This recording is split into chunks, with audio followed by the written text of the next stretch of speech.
Taste the Daily. Thanjavur மாவட்டம் பாபநாசத்தில் ஸ்ரீ சீனிவாச பத்மாவதி தாயார் திருக்கல்யாண வைபவம் வெகு விமரிசையாக நடைபெற்றது. மேளதாளங்கள் முழங்க பெண்கள் மங்கள பொருட்களை சீர்வரிசையாக எடுத்து வந்தனர். மாலை மாற்றுதல், கன்னியாதானம் உள்ளிட்டவை நடைபெற்று வேத மந்திரங்கள் முழங்க ஸ்ரீ சீனிவாச பத்மாவதி தாயார் திருக்கல்யாண உற்சவம் நடைபெற்றது. இதில் திரளான பக்தர்கள் கலந்து கொண்டு சாமி தரிசனம் செய்தனர்.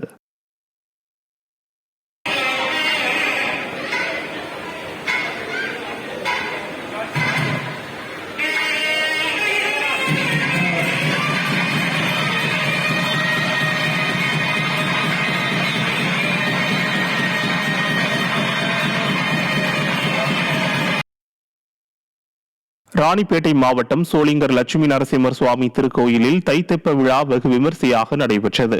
முதல் நாள் பக்தோசித பெருமாள் ஸ்ரீதேவி பூதேவி சுவாமிக்கு சிறப்பு பூஜைகள் மற்றும் அலங்காரம் செய்யப்பட்டு தெப்பலில் எழுந்தருளி பக்தர்களுக்கு காட்சியளித்தார். இதில் திரளான பக்தர்கள் கலந்து கொண்டு சாமி தரிசனம் செய்தனர். ஸ்ரீரங்கம் ரெங்கநாதர் கோயிலில் தை தேர் திருவிழாவின் 7ஆம் நாளில் நம்பெருமாள் நெல்லளவு கண்டருளும் நிகழ்ச்சி நடைபெற்றது. உபய நாச்சியார்களுடன் உத்திரை வீதிகளில் வலம் வந்த நம்பெருமாள் திருமஞ்சனம் கண்டருளிய பின் பல்லக்கு புறப்பாடு நடைபெற்றது.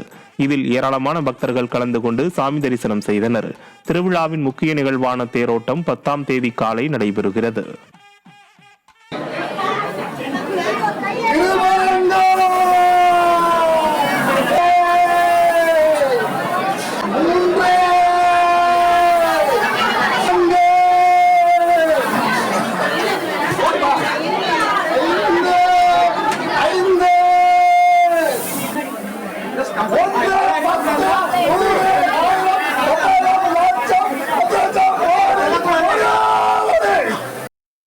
காஞ்சிபுரம் தேவராஜ பெருமாள் ஸ்ரீதேவி பூதேவி தாயாருடன் சிறிய திருவடி கோயிலில் எழுந்தருளினார்.